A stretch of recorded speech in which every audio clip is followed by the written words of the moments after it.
ઓમ શ્રી ગણેશાય નમઃ. જય શ્રી કૃષ્ણ મિત્રો. આજે આપણે વિઘ્નહર્તા દેવ દુંદાળા ગણપતિ દેવની વાર્તા સાંભળીશું. ગણેશ ચોથની આ વાર્તા છે. પૂરી ધ્યાનથી અને મનથી સાંભળજો. આ દિવસે ગણેશ ચતુર્થી, ગણેશ ચોથ અથવા ગણપતિ ચોથના નામથી ઓળખાય છે.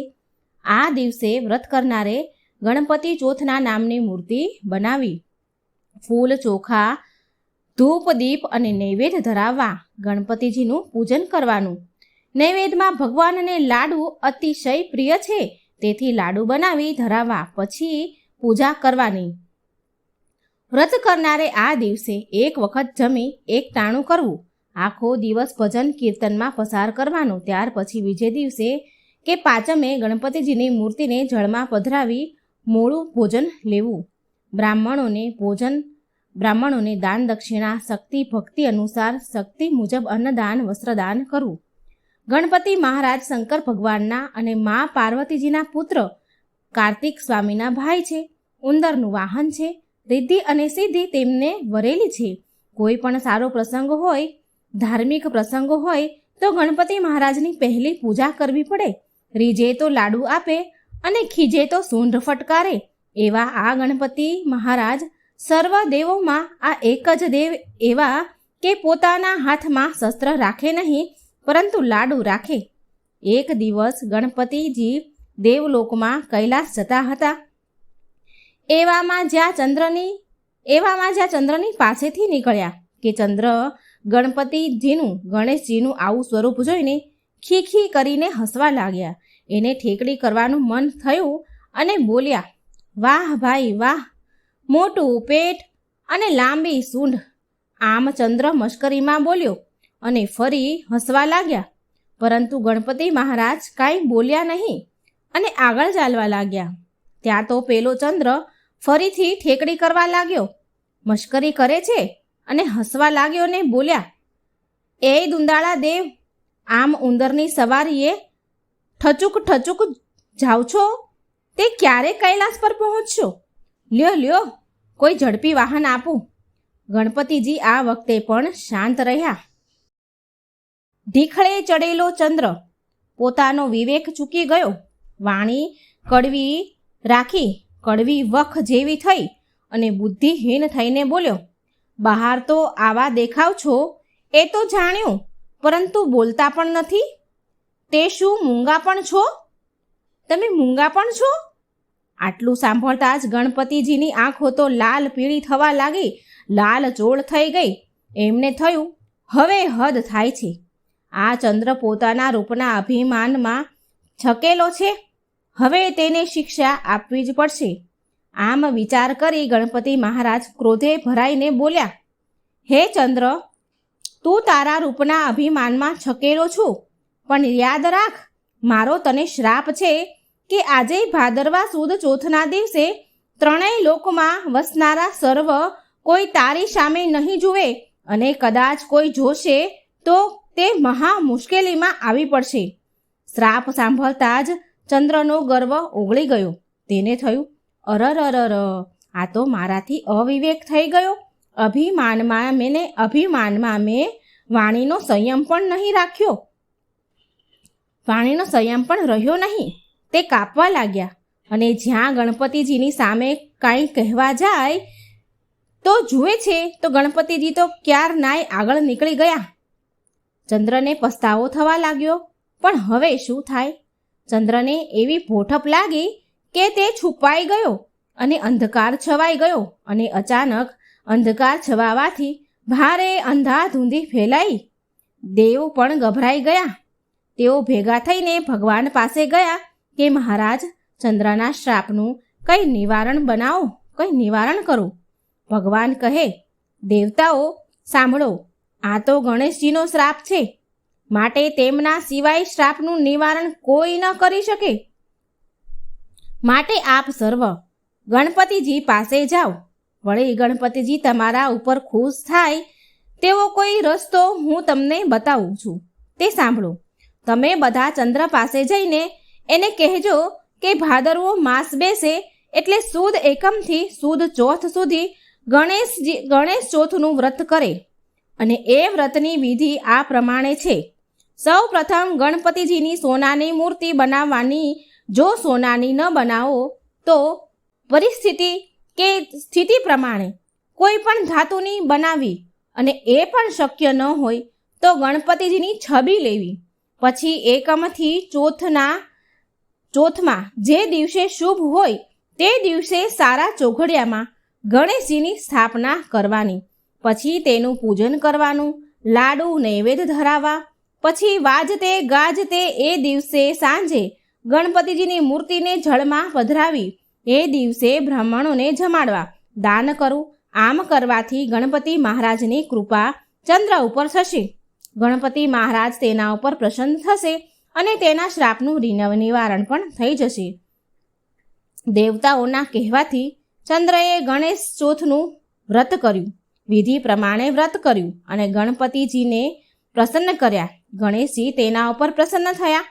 ચંદ્રએ ગણપતિજીની ક્ષમા માંગી ત્યારે ગણેશજીએ એની ઉપર કૃપા કરીને કહ્યું, હે ચંદ્ર, તું મારા શ્રાપથી મુક્ત નહીં જ થાય, પણ તે મારું વ્રત કર્યું છે તેથી હું તારા ઉપર પ્રસન્ન થયો છું અને તેથી હું તને આપેલા શ્રાપને હળવો બનાવું છું.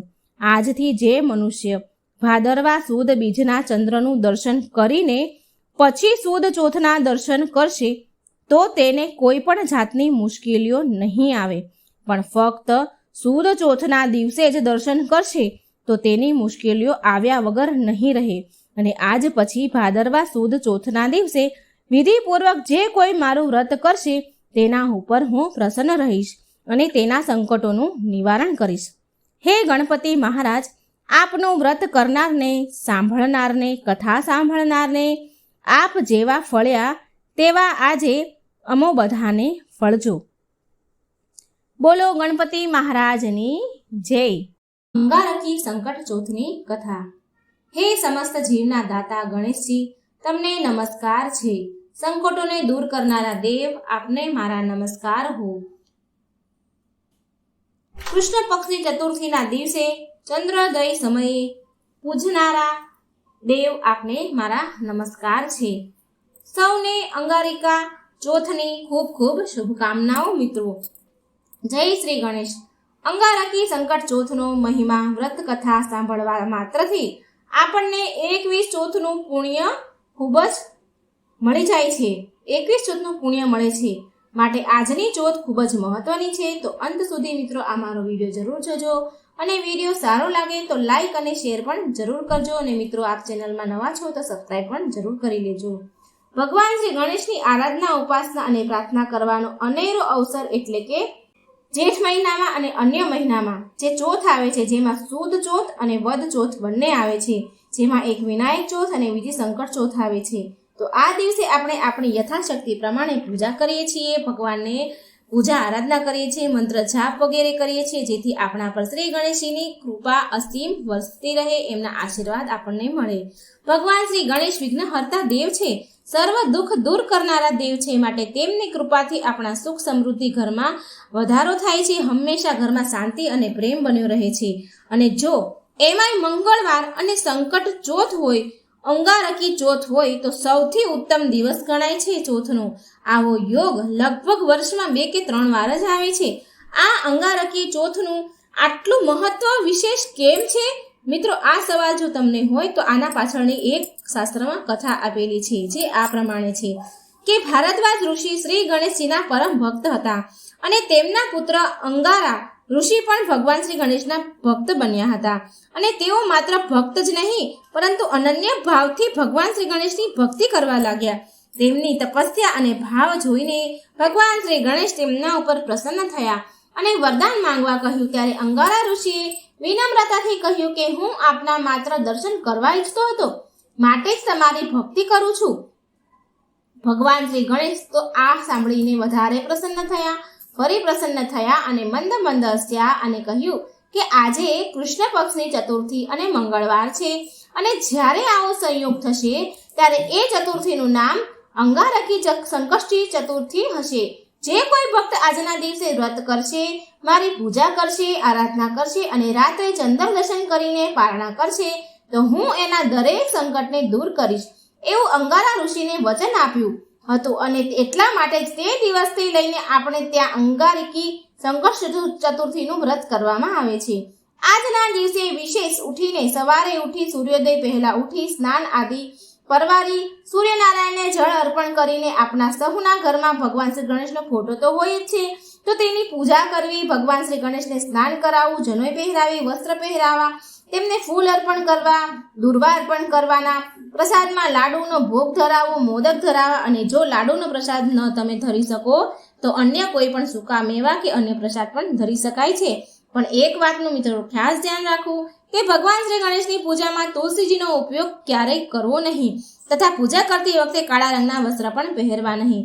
બની શકે તો ગણેશ ભગવાનના મંત્રના જાપ આ દિવસે જેટલા બની શકે એટલા કરવા, જેટલી તમારા શક્ય હોય એટલી માળા કરો તો વધુ ઉત્તમ છે.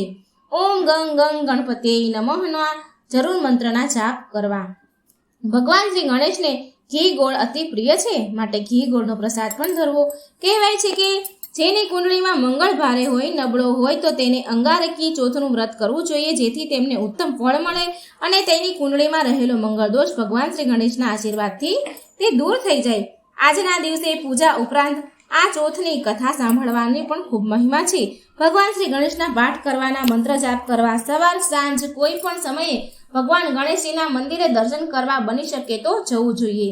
રાત્રે ચંદ્રોદય થાય તે સમયે ચંદ્રમાના દર્શન કરવા.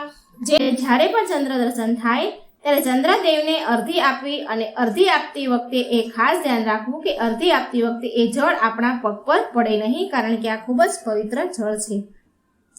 ચંદ્ર દર્શન કર્યા પછી ભગવાન શ્રી ગણેશને પ્રાર્થના કરવી કે આ વ્રતમાં ભગવાન શ્રી ગણેશ, જો મારાથી કોઈ ભૂલચૂક થઈ ગઈ હોય તો અમને માફ કરજો. આમ માફી માંગવી અને જો કે ઈચ્છા હોય તમારી, જે ઈચ્છા મનોકામનાથી તમે એ વ્રત રહ્યા હોય એ વ્રત મનોકામના ભગવાન સામે વ્યક્ત કરવી અને પછી ટૂંક સમયમાં જ ભગવાન આપણી આ મનોકામના પૂરી કરે છે. આટલું બધું આ વ્રતનો પ્રભાવ છે, મહિમા છે. અંગારિકા ચોથ સવારે સૂર્યોદયથી લઈને સાંજે ચંદ્ર દર્શન સુધી આનું વ્રત કરવાનું હોય છે. આખો દિવસ કંઈ ખાવાનું હોતું નથી, માત્ર ફળ, ફ્રૂટ, સૂકો મેવા, ફરાહાર વગેરે ખાઈ શકાય છે, પરંતુ અનાજ આ દિવસે લેવામાં આવતું નથી. ઘણા લોકો તો આ વ્રત મીઠા વગરનું ખાઈને પણ કરે છે, મીઠા વગરનું ફરાળ કે એવું કંઈ ખાઈને કરે છે. પણ જેવી તમારી વ્રત રહેવાની શક્તિ હોય એમ શ્રદ્ધા પ્રમાણે ભાવથી વ્રત રહી શકાય છે.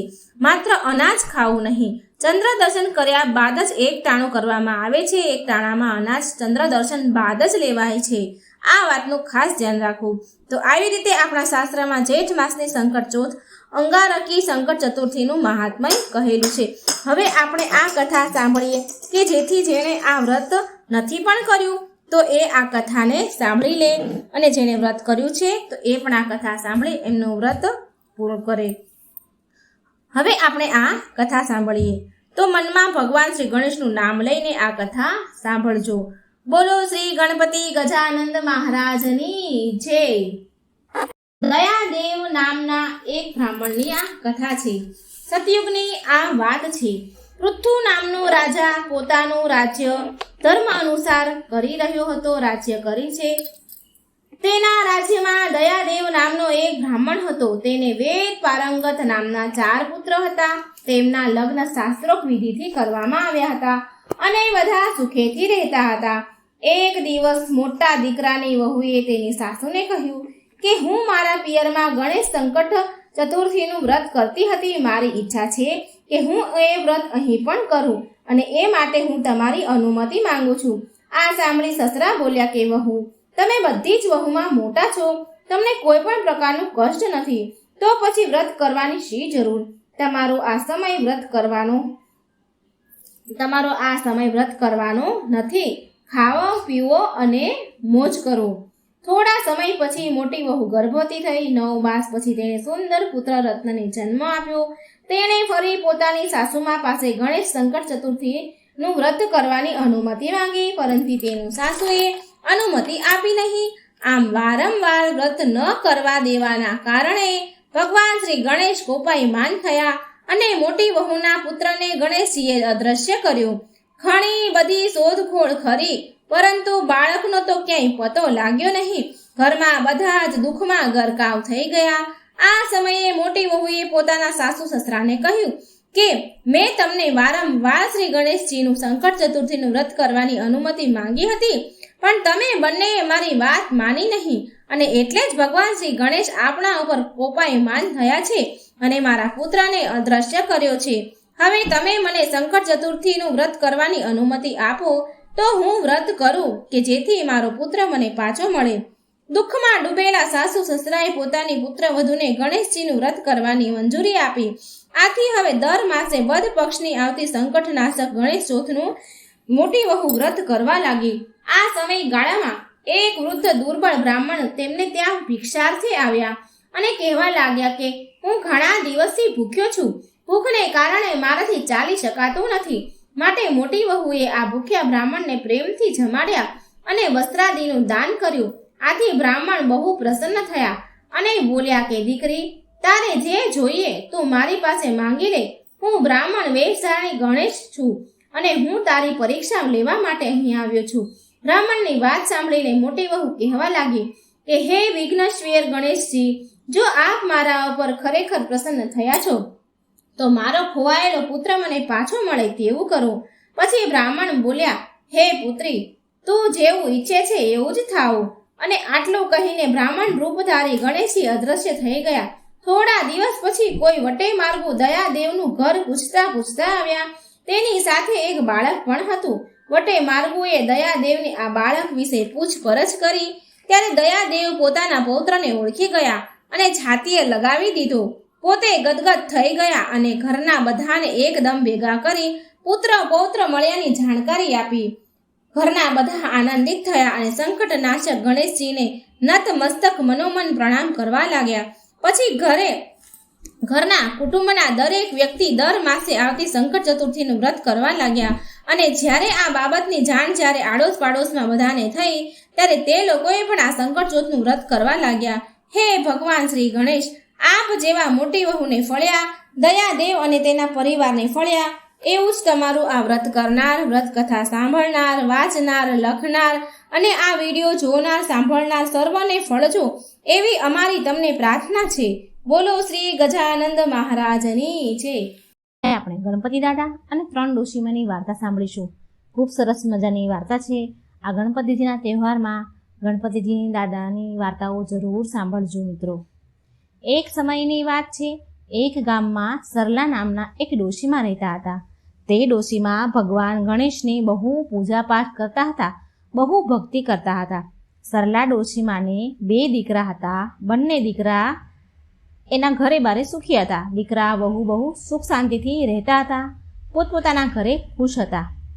સરલા ડોશીમાની બસ એક જ ઈચ્છા હતી કે તેમના મૃત્યુ પહેલાં તેમને ભગવાન ગણેશના દર્શન થાય.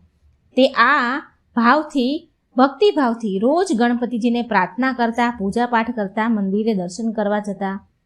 એકવાર ડોશીમા મંદિરમાં ભગવાન ગણેશના દર્શન કરી રહ્યા હતા અને તે સમયે ત્યાંથી એક સાધુ બાબા ત્યાંથી નીકળી રહ્યા હતા. તે સાધુ મહારાજે આ ડોશીમાની પ્રાર્થના કરતા જોયા. એમની પ્રાર્થના સાંભળી. તે સરલા ડોશીમા ભગવાનને કહી રહ્યા હતા, પ્રાર્થના કરી રહ્યા હતા કે ગણેશજી, હે પ્રભુ, મારા ઉપર કૃપા કરો. મારા મૃત્યુ પહેલાં, મારા મરતા પહેલાં હું તમારા દર્શન કરવા માંગુ છું. બસ ભગવાન, મારી આ છેલ્લી ઈચ્છા છે, પૂરી જરૂર કરો, પૂરી કરી દો. આમ પ્રાર્થના કરી રહ્યા હતા અને પેલા સાધુ મહારાજે આ સાંભળ્યું. એટલે તે સાધુ મહારાજ ડોશીમાને કહેવા લાગ્યા કે માં, જો તમારે મોક્ષની પ્રાપ્તિ કરવી છે અને પ્રભુ ગણેશના દર્શન કરવા છે, તમે દર્શન કરવા માંગો છો, તો તમારે તીર્થયાત્રા કરવી જોઈએ. ભગવાન ગણેશના બધા જ મંદિરોમાં જઈને દર્શન કરવા જોઈએ. પ્રભુને પામવા માટે પ્રભુને સમર્પિત થવું જ પડે છે, ત્યારે પ્રભુ મળે છે. આ સાંભળી ડોશીમા બોલ્યા, જો આવું હોય ને તો હું ગણપતિજીના બધા જ મંદિરોમાં જઈને દર્શન કરીશ. દર્શન કરવા માટે હું જરૂર જઈશ, જો મને ભગવાન દર્શન આપે તો. પછી સરલા ડોશીમાએ તેમના છોકરાને તેમને યાત્રામાં જવું છે એવી ઈચ્છા જગાવી એવું કહ્યું. એટલે તેમના છોકરાઓએ રાજી ખુશીથી તેમને માતાને, તે સરલા ડોશીમાને યાત્રામાં જવાની તેણે બધી જ વ્યવસ્થા કરી આપી.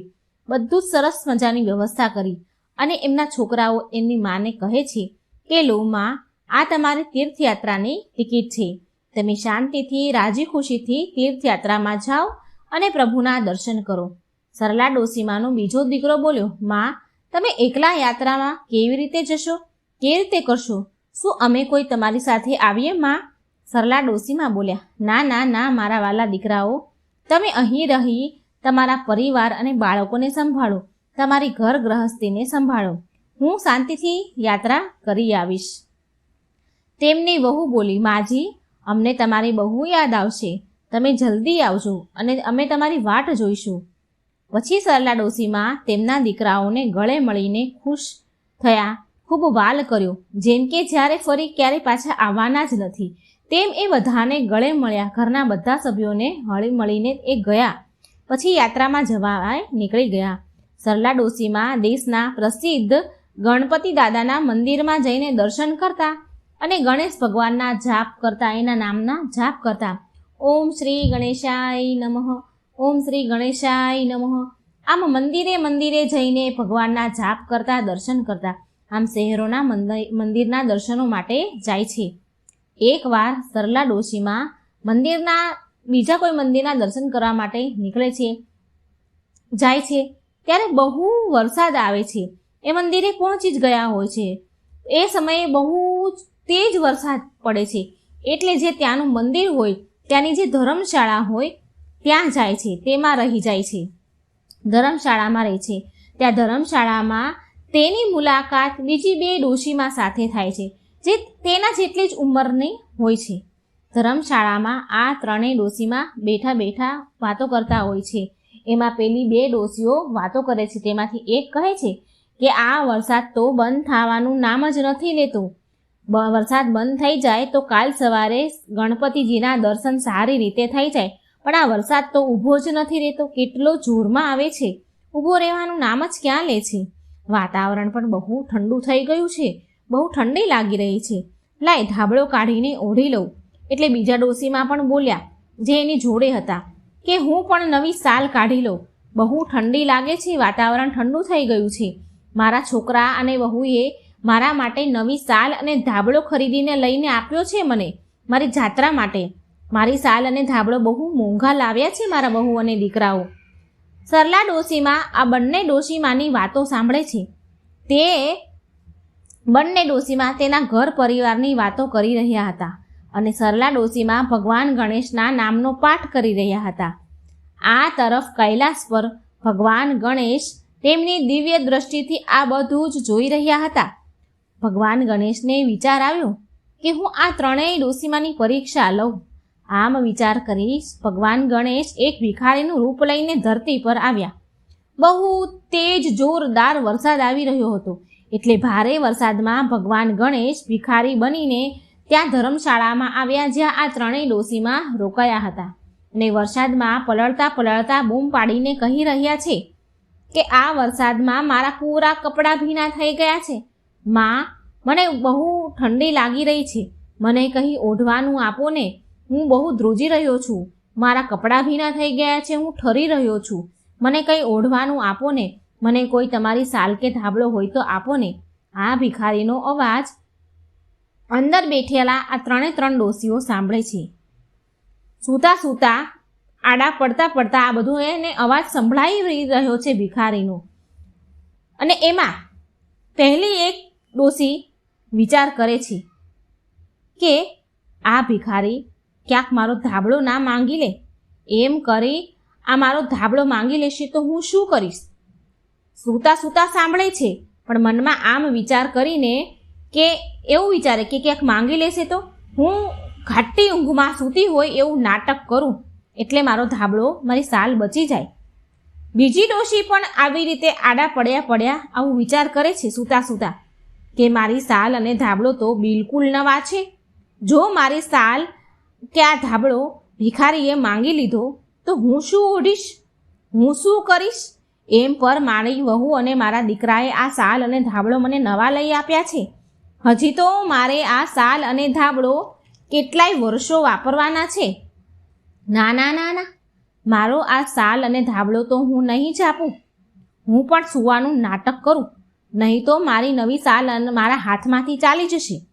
આમ વિચાર કરી એ ડોશીમાં પણ સૂવાનું નાટક કરે છે. પણ સરલા ડોશીમાં તો બહુ દયાળુ હતા, ખૂબ સારા સ્વભાવના હતા. તે બહાર આવ્યા અને આવીને જોયું કે ભિખારી ઠંડીથી ધ્રુજી રહ્યો છે, વરસાદમાં પૂરો પલળી ગયો છે અને થર થર કરીને ધ્રુજે છે. એટલે તેણે સરલા ડોશીમાએ ભિખારીને કહ્યું કે બેટા, ચિંતા ના કર, મારી પાસે સ્વેટર અને શાલ બંને છે, હું સ્વેટર પહેરી લઈશ, તું મારો આ ધાબળો લઈ જા. એમ પણ મારી જાત્રાનો અહીં છેલ્લો દિવસ છે આજે, કાલનું કાલે જોયું જશે. હવે જેવો જ સરલા ડોશીમાં તે ધાબળો ભિખારીને આપે છે, તો જેવો જ આપે છે એવા જ ભિખારીમાં ભગવાન ગણેશ રૂપમાં આવી જાય છે, ગણેશ રૂપમાં પ્રગટ થયા. સરલા ડોશીમાં તો ભગવાનના દર્શન કરીને ગદગદ થઈ ગયા, આંખોમાં આંસુ આવી ગયા અને બોલી ઉઠ્યા, પ્રભુ તમે મને દર્શન આપ્યા, હું તો તમારા દર્શન કરીને ધન્ય થઈ ગયો.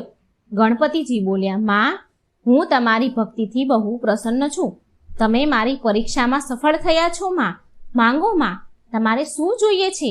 સરલા ડોશીમાં બોલ્યા, પ્રભુ, બસ મારી એક જ ઈચ્છા હતી, તમારા દર્શન કરવાની, જે તમે મને દર્શન આપીને પૂરી કરી દીધી. હવે મારી કોઈ ઈચ્છા નથી, પ્રભુ મને તમારા ચરણોમાં સ્થાન આપો. આમ કહીને સરલા ડોશીમાં ભગવાન ગણેશના પગે લાગવા માટે આવે છે. જેવા જ ભગવાનને ગણપતિ દાદાને પગે લાગે છે તેવા જ તેના પ્રાણ ઉડી જાય છે. તેમને લેવા માટે સ્વર્ગમાંથી વિમાન આવ્યું અને તે વિમાનમાં ગણપતિજી અને ડોશીમાં બેઠા અને સ્વર્ગલોક ચાલ્યા ગયા. બીજા દિવસે સવારે ડોશીમાં પડ્યા હતા, જ્યાં એનું શબ પડ્યું હતું, તે ડોશીમાં પાસે પેલા બે ડોશીમાં આવે છે જે અંદર હતા. તે આ ડોશીમાને જગાડવાની ખૂબ કોશિશ કરે છે, પણ ડોશીમાં તો ભગવાન ગણપતિજીમાં વિલીન થઈ ગયા હતા. માત્ર તેનું નશ્વર શરીર જ ધરતી પર રહ્યું હતું.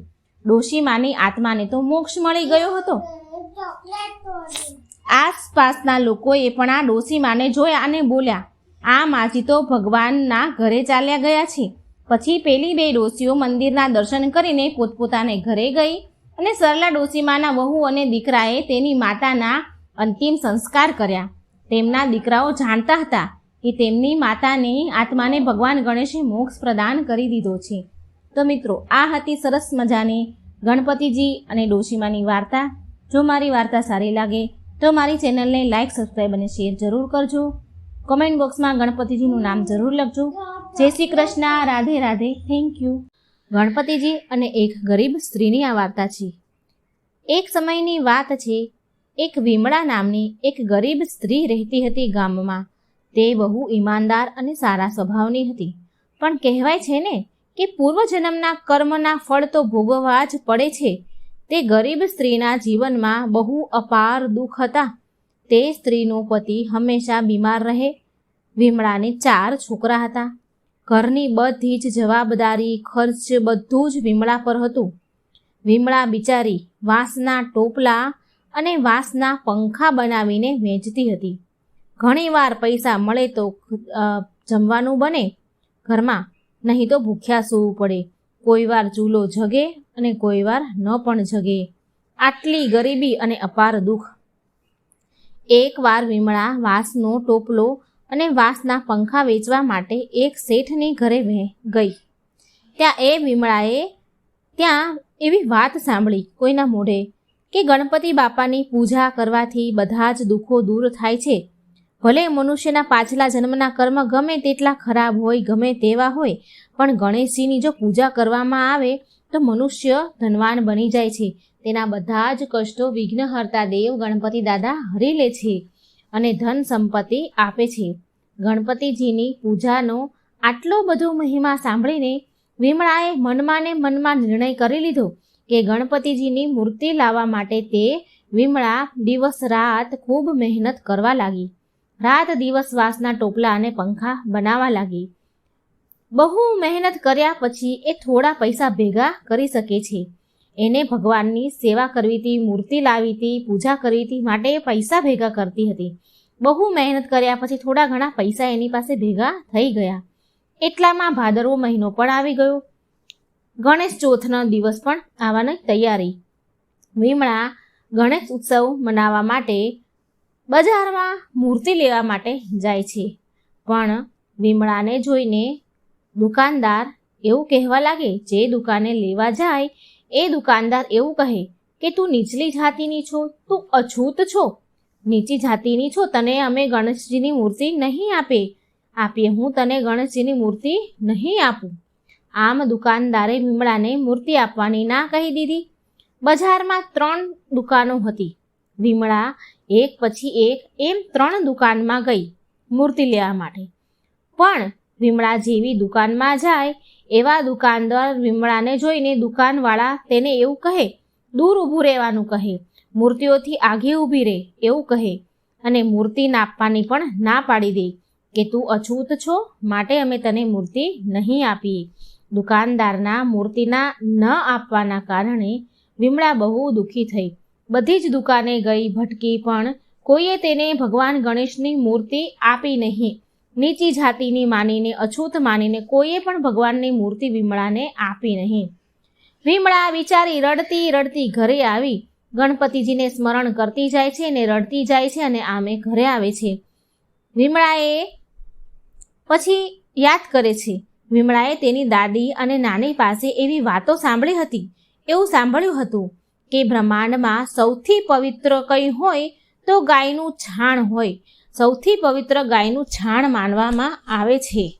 એટલે વિમળાએ મનમાં વિચાર કરીને નિર્ણય કર્યો કે ગાયના છાણની મૂર્તિ બનાવીશ ગણેશજીની, અને એ મૂર્તિની પૂજા અર્ચના કરીશ, અને એ મૂર્તિની પૂજા અર્ચના કરી અને ભગવાનને હું સમરીશ અને ભગવાનને મનાવીશ. આમ નિર્ણય કરીને વિમળાએ ઘરના એક ખૂણામાં ગાયનું છાણ લીપીને તૈયાર કર્યું, અને ભગવાનની મૂર્તિ પણ સરસ છાણની એણે બનાવી દીધી. ત્યાં એક લાકડાનું પાટિયું મૂક્યું અને એના પર ગણેશજીની મૂર્તિની સ્થાપના કરી. હવે વિમળા પૂરી શ્રદ્ધા ભક્તિથી ગણપતિ બાપાની સેવા પૂજા અર્ચના કરે છે. ફૂલ, પૂજા, દૂધ, પ્રસાદ જેટલી તેની શક્તિ છે, જેટલું શક્ય છે તેટલું ભગવાનને અર્પણ કરી